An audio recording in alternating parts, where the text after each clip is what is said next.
சுடுகாட்டிலே இந்த பாவிக்கு நீங்க திருமணம் செய்யறேன்னு சொல்றீங்களே, ஒருவேளை நான் அந்த சுடுகாட்டுல மாண்டுட்டேன்னா நீங்க யாருப்பா என்ன வந்து பார்க்க போறீங்க? நீங்க யாரு என்ன வந்து பார்க்க மாட்டீங்கப்பா. அப்பா, ஒருவேளை என் கூட பிறந்த அண்ணனோ தம்பியோ எனக்கு பிறந்திருந்தா நான் மாண்ட செய்தியை கேட்டதும், அம்மா பத்மாவதி என்னை விட்டு போய்விட்டாயம்மா, நான் வளர்த்த செல்வமே இந்த அண்ணனை விட்டு போய்விட்டாயா ராசாத்தி அப்படின்னு எங்க அண்ணன் அழுதுகிட்டு அந்த ஊர் ஜனங்களை எல்லாம் எங்க அண்ணன் கூட்டிக்கிட்டு எனக்காக மஞ்சள் குங்குமத்தோடு பூட்டோடும் எங்க அண்ணன் எனக்கு கோடி எடுத்துட்டு வந்து என்ன அடைக்கலம் பண்ணுவாரப்பா. நான் அதுக்கெல்லாம் விதி இல்லாதவளா நிக்கிறேன்னு, நான் அதுக்கெல்லாம் கதி இல்லாதவளா நிக்கிறேனப்பா. அப்பா, நீ எனக்கு செய்ய வேண்டிய பொண்ணோ பொருளோ சொத்தோ சுகமோ எனக்கு எதுவுமே தேவையில்லையப்பா, எனக்கு எதுவுமே தேவையில்லை. வேற என்னம்மா உனக்கு வேண்டும்? தாராளமா கொடுக்கிறேன்.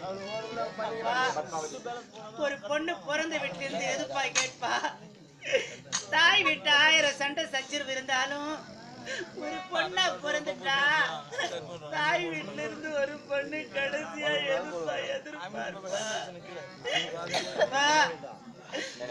ஊரில ஒரு பிணை ஒண்ணு இறந்து விட்டதாம் அப்பா.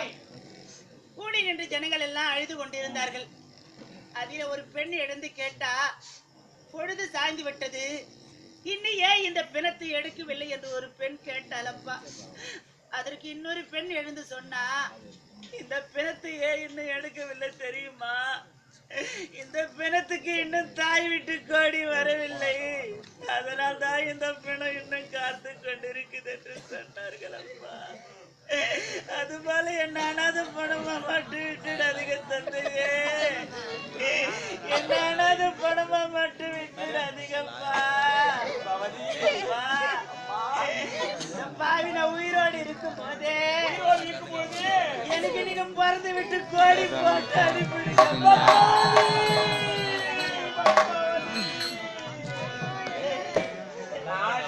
எனக்கு பகையாடியே என் நாடகத்தில் நான் சிறையாடியே,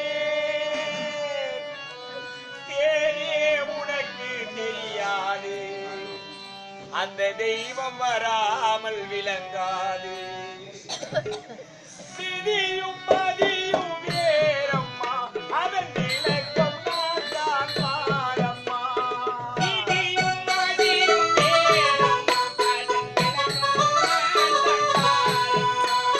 விதியும் மதியும் வேறம்மா அதன் விளக்கம் நான் தான் பாரம்மா. பழியில் வந்தவள் நீயம்மா, பழியில் வந்தவள் நீயம்மா, என் வழி மறைத்தாள் விதியம்மா.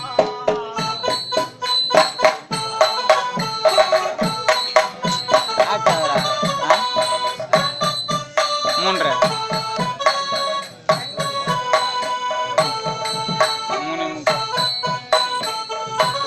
3:45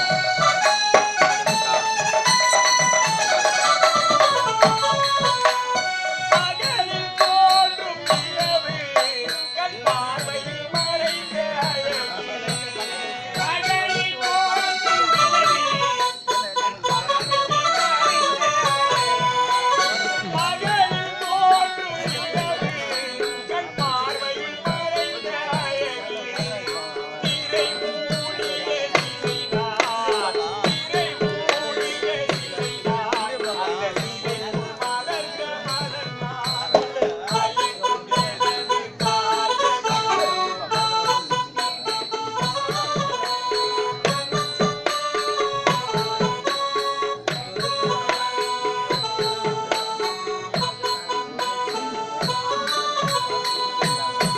உன்னுடைய முதல் பிரசவத்திலேயே உன்னை 10 மாதம் சுமந்து பெற்றெடுத்த அன்பு தாய் இறந்து விட்டார் அம்மா.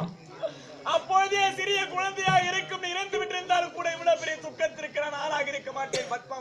சும்மாக இருக்க மாட்டேன். எனக்கென்று பெண்ணாக பிறந்தவள் நீ. நல்லதொரு மாப்பிள்ளையை பார்த்து திருமணத்தை முடித்து கண்ணால பார்க்க வேண்டும் என்று மனக்கோட்டை கட்டிய பாவினா எல்லாம் இடிந்த மண்கோட்டையாக போய்விட்டது. யாரை நொந்து என்ன பயன் இருக்கிறது? யார் யார் தலையில் என்னென்ன எழுதியிருக்கிறதோ அதன்படிதான் நடக்கும். இதுதான் விதி என்று ஆண்டவர் எழுதிவிட்டார். இதை மாற்றி அமைக்க யாரால் முடியும்? என்னை பார்த்து அப்பா எனக்கு சேர வேண்டிய பிறந்து விட்டு கோடி போடுங்களப்பா என்று வாய்த்திருந்து கேட்டுவிட்டார். ஒரு நேரத்தில் நிலநாட்டி ஆளக்கூடிய நிலச்சக்கரவர்த்தி ஒரே மகள் நாராயணி தேவர்கள் செய்த சதியா ஒரு முனிவர் செய்த சூழ்ச்சியார் வயதான முனிவரை திருமணம் செய்து கொண்டாரா. திருமணம் முடிந்து விட்டது. தந்தையை பார்த்து கேட்கிற நாராயணி, அப்பா நான் திருமணம் முடித்துக் கொண்டது வயதான முனிவரை. அந்த முனிவர் வாழ்வதோ கானகம், நானும் அவர் பின்னே கானகம் செல்ல வேண்டும். முனிவரின் பின்னே கானகம் செல்லும் நான் மறுபடியும் உயிரோடு வருவேனோ வரமாட்டேன் எனக்கு தெரியாது. ஆகவே கானகம் செல்லும் எனக்கு கடைசியாக சேர வேண்டிய பிறந்து விட்டு கோடி போடுங்களப்பா என்று கேட்டு பெற்றுக் கொண்டாள் அம்மா நாராயணி. அதை நான் கதையில் நானே படித்திருக்கிறேன். என் வாழ்நாளில் வந்து இப்படி நேரம் நினைத்து கூட பார்க்கவே இல்லையே. பத்மாவதி நான் நினைத்து கூட பார்க்கவே இல்லையே. என்னை கல்லாட்டி கொண்டு என் நிலைமை இந்த உலகத்திலே யாருக்குமே வரக்கூடாது என்று ஆண்டவனை வேண்டிக் கொண்டு நீ கேட்ட பிறந்த வீட்டு கோடி போடுகிறேன்.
யாராகிலும் வருவார் என்று வடிமேல் விடிவைத்து காத்திருக்கிறோம்.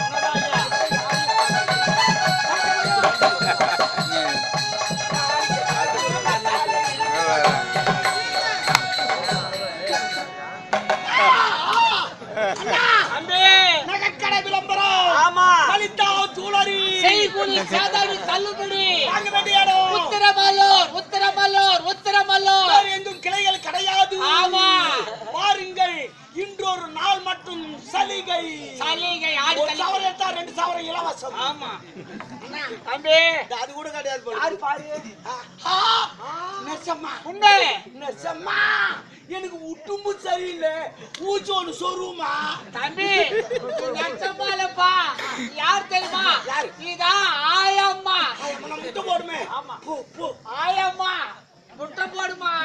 1 2 2. அது 1 இவரு சைவம். ராத்திரி நம்ம கிராமத்துல சிறப்பான சாப்பாடு போட்டாங்க. சைவம் தான் சாப்பிட முடியல.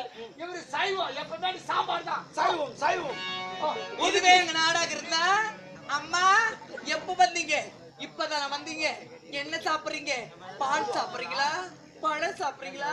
கூல் ட்ரிங்க் சாப்பிடுறீங்களா? கொக்கர கோலா சாப்பிடுறீங்களா? செவ்வாழை சாப்பிடுறீங்களா கேட்பாங்க. அதுவே இந்த நாட்டுல எச்ச கையில கூட காக்கா ஓட்ட மாட்டாங்க. சக்காலத்திங்க. அண்ணா, தம்பி, யாருங்க இல்ல? பாரு. தெரியா? கேட்டுப்பா. அண்ணா, தம்பி, ஏழைக்கு வாழ்வு வந்தா இரவானெல்லாம் பணையாரமா. ஆமா.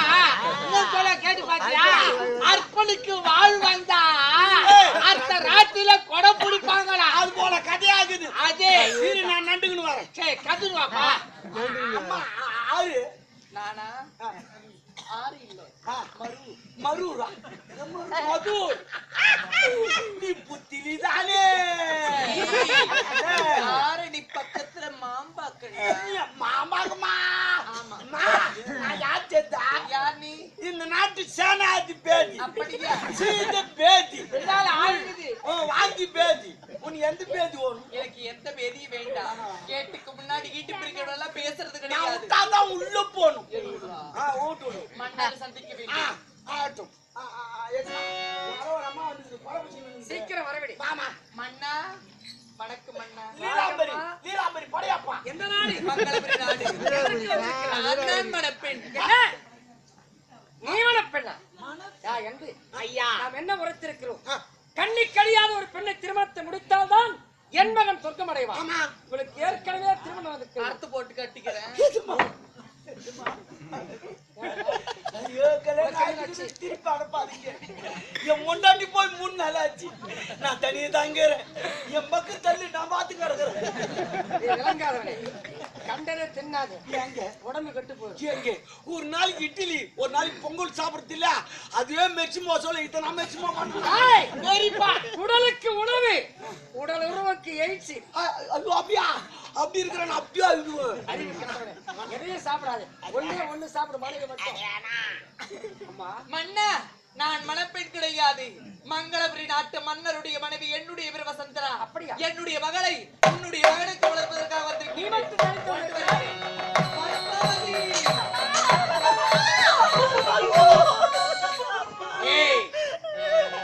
மூன்றி வாயே, மூன்றி வாயே, இதுதான் ஊட்டி பொம்பளை. என்னுடைய மகள் படத்தை கொட்டுங்க. சொத்து எடுத்துங்க, படத்தை கொட்டுங்க. பேர் என்னம்மா? பத்மாவதி ஐயா. அப்படி என்றால் இறந்திருக்க என் மகனை மணப்பதற்கு உனக்கு சம்மதமா? சம்மதம் தான் ஐயா. இறைவா, இது என்ன சோதனை? என் மகன் சொர்க்கமடைய வேண்டுமே என்பதற்கு ஒரு பெண்ணின் வாழ்க்கையல்லவா வழியாக்கி விட்டேன். நாம் என்ன உரைத்திருக்கிறோம்? என் மகனை மணக்க வருபவருக்கு எனது நாட்டிலே பேர் பாதி 10 லட்சம் பொண்ணுக்கு பரசாற்றி அனைத்து பொண்ணையும் போய் சேகரித்து சீன்பன் முதலீட்டு கதாவை காத்திருக்கேன். நான் உள்ளிட்டுமா அவுத்து வைக்கிறேன். எதடா பணமூட்டியா? விளக்கமா சொல்லு. சரி. அப்படின்னா நான் போயிட்டு வரேன். அம்மா, போறதும் போறீங்க. என்ன வாழ்த்துட்டு போங்க தாயே. ஏண்டி பத்மாவதி, யார என்னையாடி அம்மான்னு கூப்பிடுற?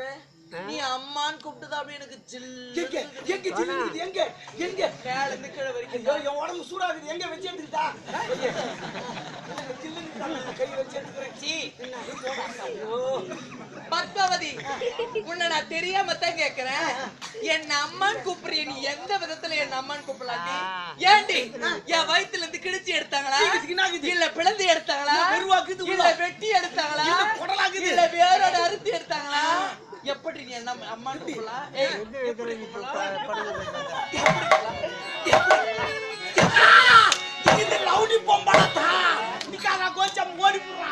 பத்மாவதி இப்பவும் ஒன்று கெட்டு விடவில்லை ஏதாவது கணரோ குட்டியோ குளமா பார்த்து இறந்து விடு அப்படியும் விதி வரவில்லையா ஒரு துளி விஷயம் இல்ல பாயில ஊத்துனா கூட சீக்கிரம் உயிர் போகாது காதல் ஊத்திக்கிட்டு பட்டுன்னு உயிர் போயிடும் நடக்கட்டும் திருமணம் நான் எல்லாருக்கும் போயிட்டு வரேன் குட் பை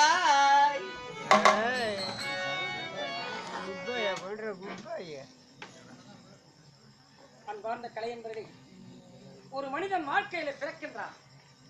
அவன் காலத்தை கழிக்கின்ற காலத்திலே அவன் வாழ்நாள் முழுவதும் கற்களை புருஷன் சனி பகவான் 3 முறை வலம் வருகிறான். அவன் வரும்போது கெடுக்கின்றான், போகும்போது கொடுக்கின்றான். இந்த பெண்ணானவன் என்ன பாவத்தை செய்தாலும் இந்த சின்ன சிறு வயதிலே இந்த இறந்து போன பிணத்திற்கு மாலைக்கு வந்திருக்கின்றான். ஏனென்று சொன்னால் விதியை மதியால் வெல்லலாம் என்பதற்காகத்தான். நாம் இதுவரை எத்தனையோ திருமணங்களை பார்த்திருக்கிறோம், எத்தனையோ திருமணங்களுக்கு வாக்களித்திருக்கிறோம். இங்கு நடக்க போகின்ற திருமணமோ ஒரு இறந்து போன பிணத்திற்கும் உயிருக்கு ஒரு பெண்ணுக்கும் திருமணம். ஏனென்று சொன்னால் இந்த பெண்ணானவன் பாவத்தை செய்தாலோ புண்ணியத்தை செய்தாலோ இந்த திருமண தம்பிதருக்கு இந்த தங்க தாமரத்தட்டை அர்ச்சனை பூக்கள் இருக்கின்றன. இந்த அர்ச்சனை பூக்கள் எடுத்து நாம் செய்த பாவங்கள் தீர வேண்டியவை என்பதற்காக நம்மால் என்ற ஒரு பொருளில் செய்து இந்த அர்ச்சனை பூக்களை போட்டால் இதில் யாராகிலும் ஒரு நல்மனதாகி இறந்து போன இந்த பிணத்திற்கு மீண்டும் உயிர் வந்தாலும் வரலாம். தயவு செய்து எழுந்து வந்து இந்த அர்ச்சனை பூக்கள் எடுத்துச் செல்லுமாறு வேண்டி கேட்டுக்கொள்கிறேன். நன்றி, வணக்கம்.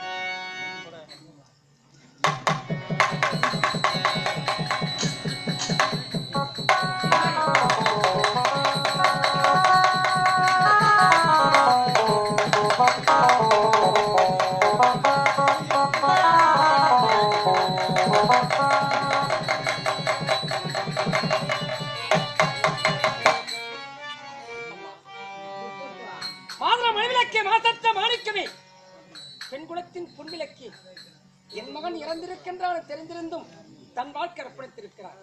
அம்மா பத்மாவதி, பெண்களுக்கு பிறந்த வீட சதமல்ல, பிறந்த வீட்டை விட்டு புகுந்த வீட்டுக்கு சென்றால்தான் பெருமை. அப்படி செல்கின்ற காலத்திலே பிறந்த வீட்டில் தாய் வீட்டு சீதனமாகவே ஒரு 5 முகம் படைத்த குத்து விளக்கை கொடுத்து அனுப்புகிறார்கள்.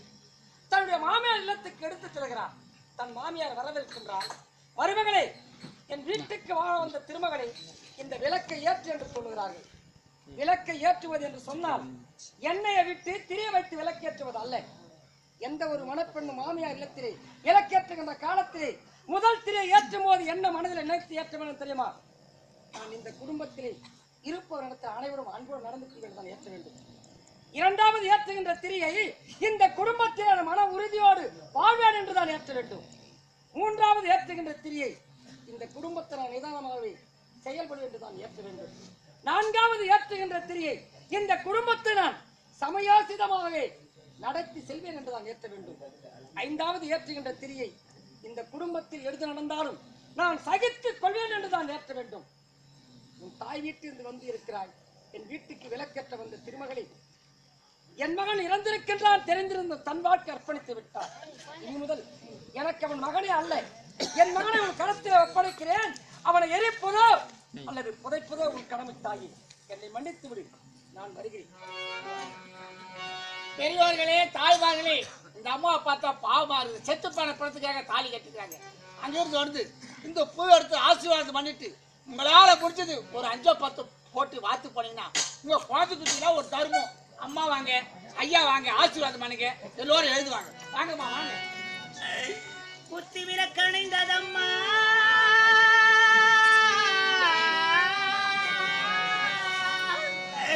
குமரிட்டு பாய்வதென்ன சிவமணி என்ற 4 எழுத்து மறைந்ததம்மா. போகணும். லீவ் உள்ள எல்லாருக்கும் லீவ் விட்டானுங்க. ஸ்கூலில் லீவ் விட்டானுங்க. எங்க லீவ் உள்ள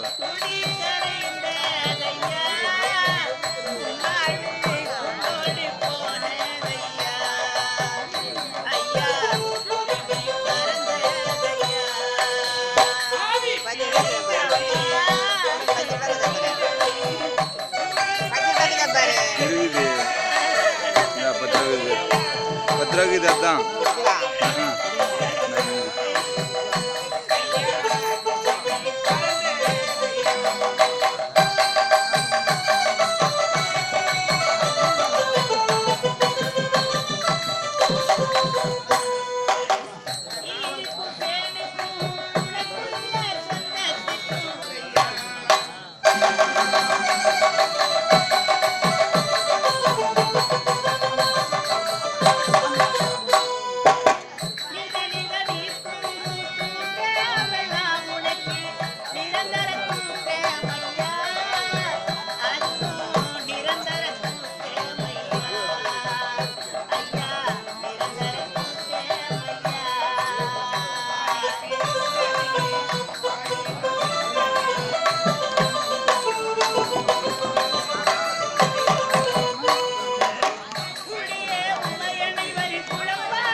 ஸ்டாண்டு செய்யலான்னு பார்த்தேன். எங்க டைமே இல்லையா.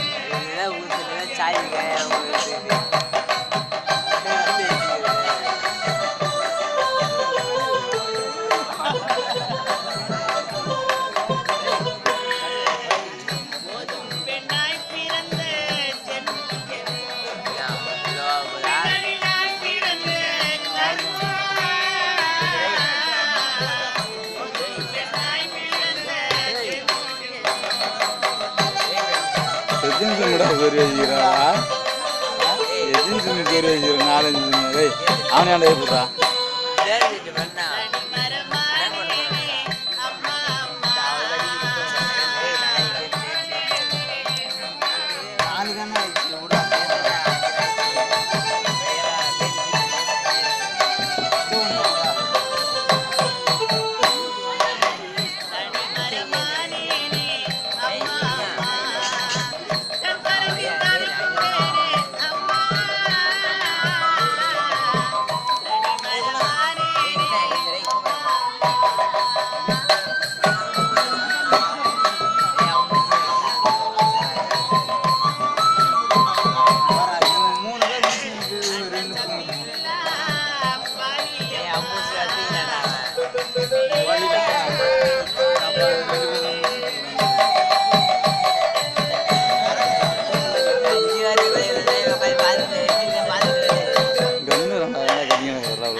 அண்ணன் இல்ல பாவி அம்மா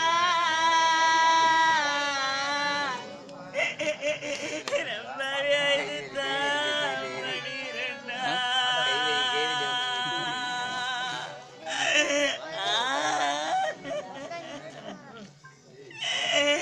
என்ன பெத்த அம்மா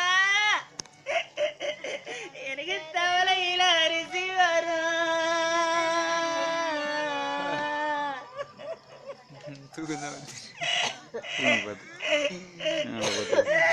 எனக்கு தவளையில அரிசி வரும்.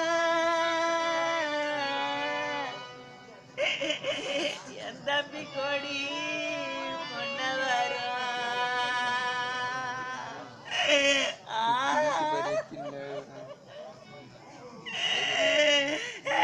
தம்பி இல்ல பாவி அம்மா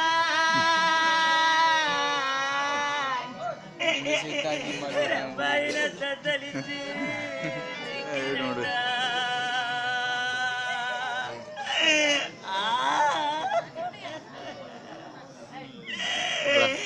அம்மா எனக்கு வடக்கு வெகு தூரம் அந்த பக்கம் அது மட்டும் ஜூம் பண்ணிட்டேனே. எனக்கு அழையலையில எவ்வளோ ஜூம் பண்ணுறாங்க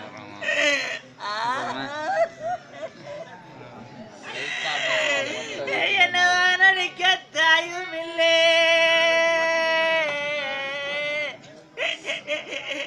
எனக்கு அடையலில தரமில்லை.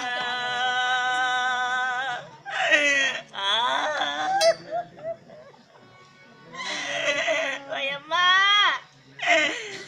நான் கட்டி தயிர் எடுத்து மன கை கொண்டு மத்தெடுத்த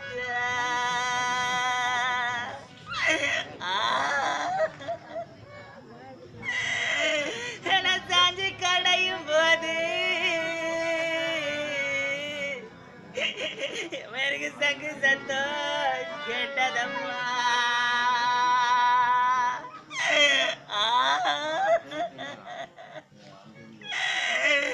இது யாருட்டு சங்குன்னா என் தாயிட்டு சங்குன்னு எனக்கு தகுந்தவங்க சொன்னாங்க.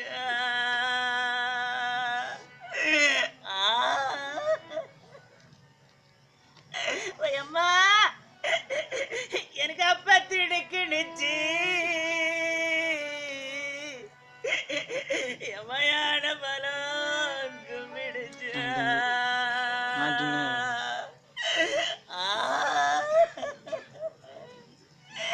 அம்மா பொண்ண பிறந்த கொல்லே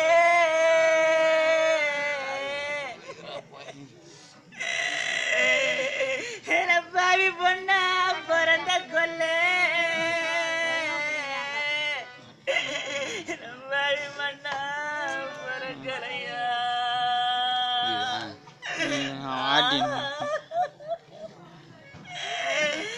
மண்ண பிறந்திருந்தா எவள பிள்ளை மறைச்சிருப்பாடு மாடு மேஞ்சிருப்பா.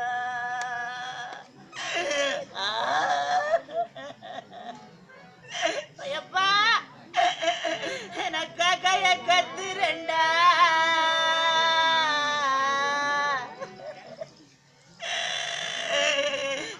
பாரு காக்கைய கத்துறே ராஜவன் காதுலதான் கேட்கலையா.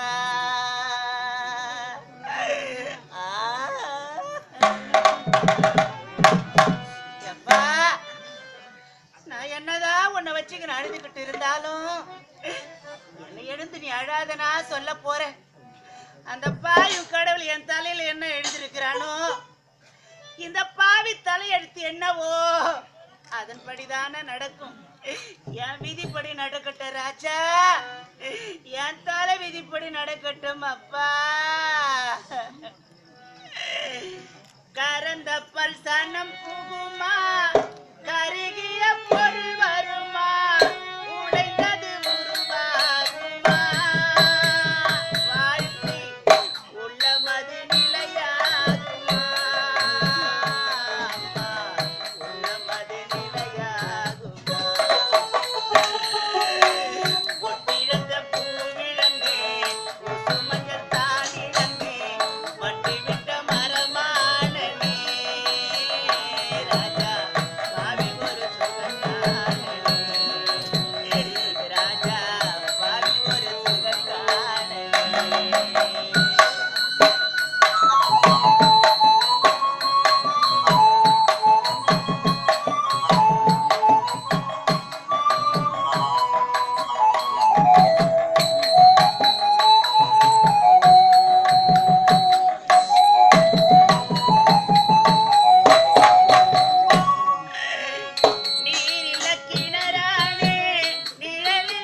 அம்மா நிம்மதியை அதுதான்டா.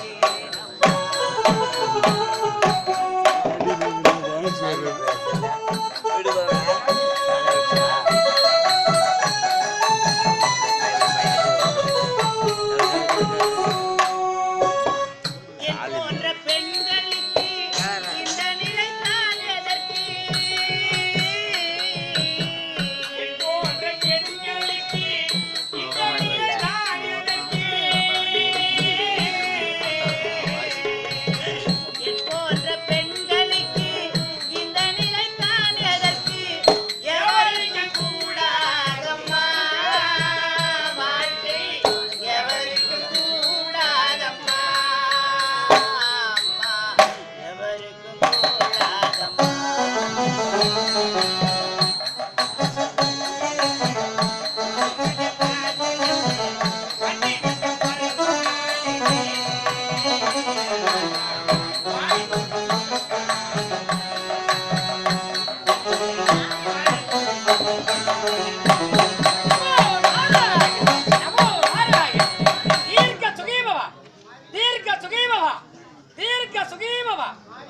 சாமி, என்னை பார்த்து தீர்க்க சுமங்கலி பவான்னு வாழ்த்துறீங்களே, தீர்க்க சுமங்கலி பவானா என்ன சுவாமி? அம்மா, ஒரு பெண்ணால் மண்ணிலே பிறக்கின்றார்.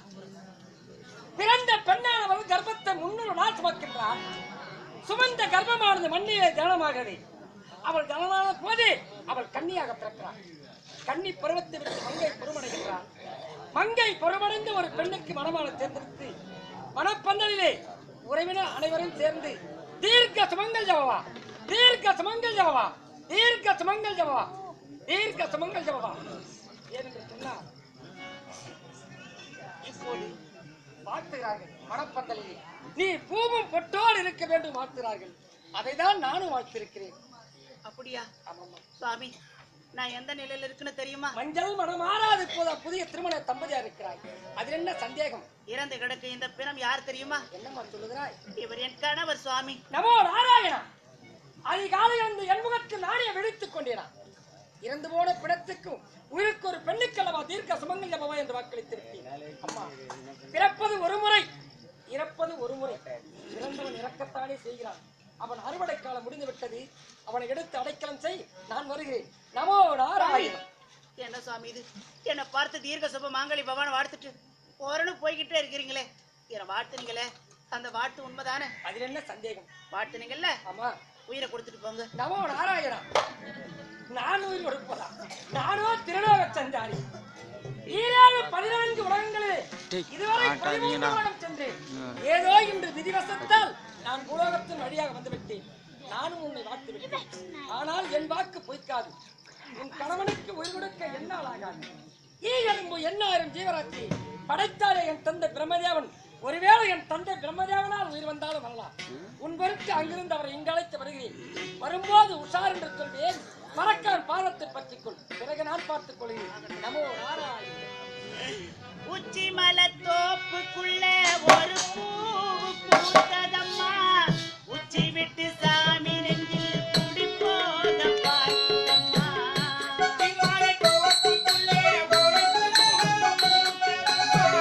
உச்சி விட்டு சாமி நெஞ்சில் குடி போத பார்த்ததம்மா.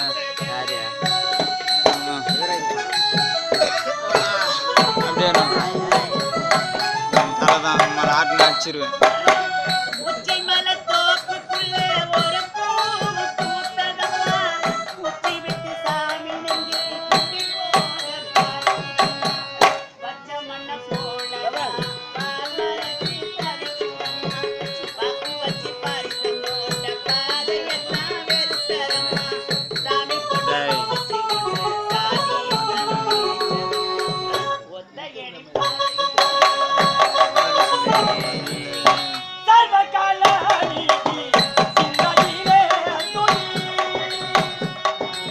அவரே போய் துணியை மாற்றினு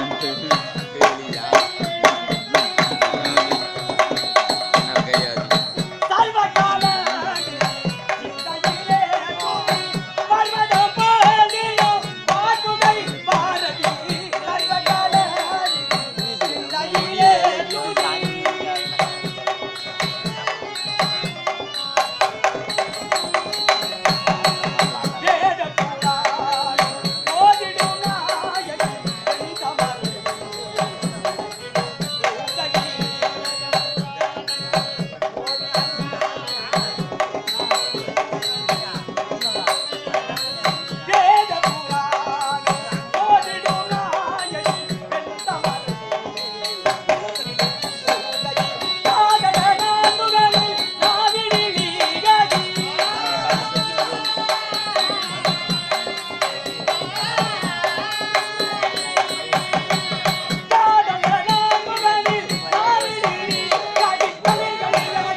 இருந்தாலும் காலையில் வந்து ஆசிர் பெற்ற சென்ற என்னுடைய மகன் நாரதன் மருமகனை பார்க்க எதற்காக வந்து கொண்டிருக்கிறான்.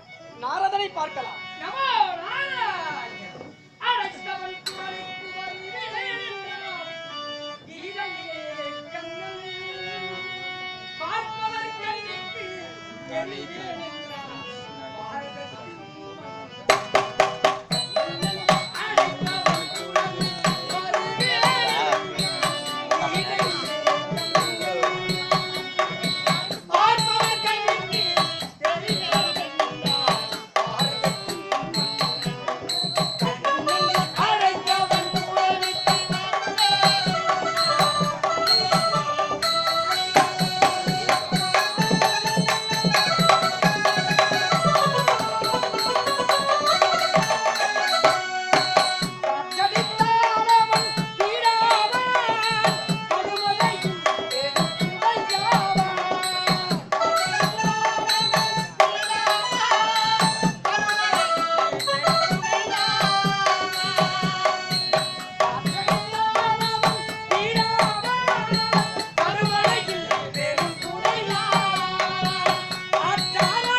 மறுபடியும் என்னை பார்க்க எதற்காக வந்தாய்?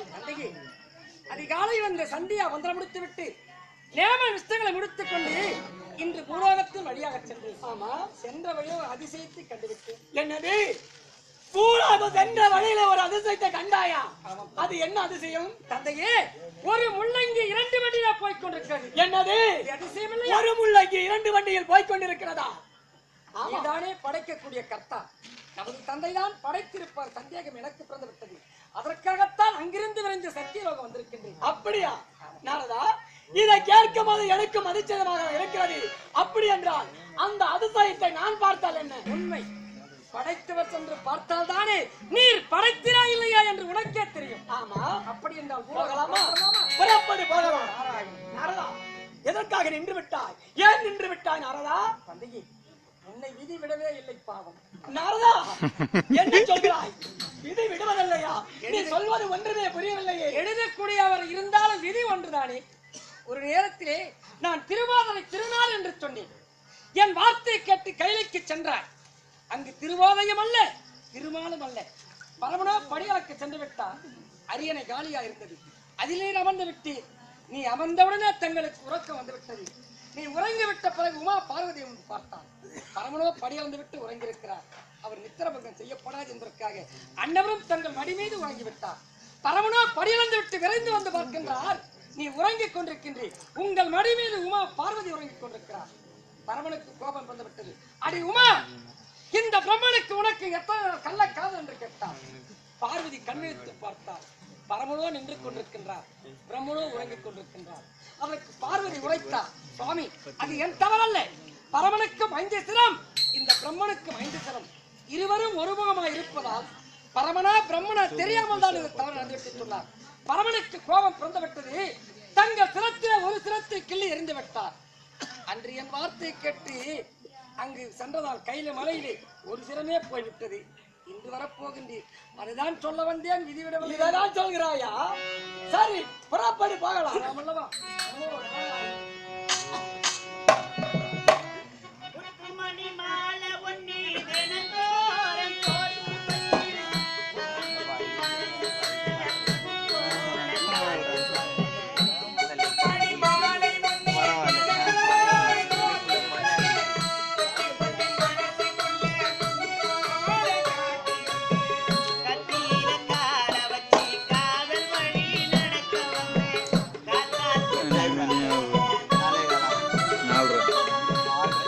கூட்டினாக்குது போகிறதுக்கு வீட்டுக்கு போகிறது கூட்டினாக்குறாங்க போய் தெரிஞ்சதான்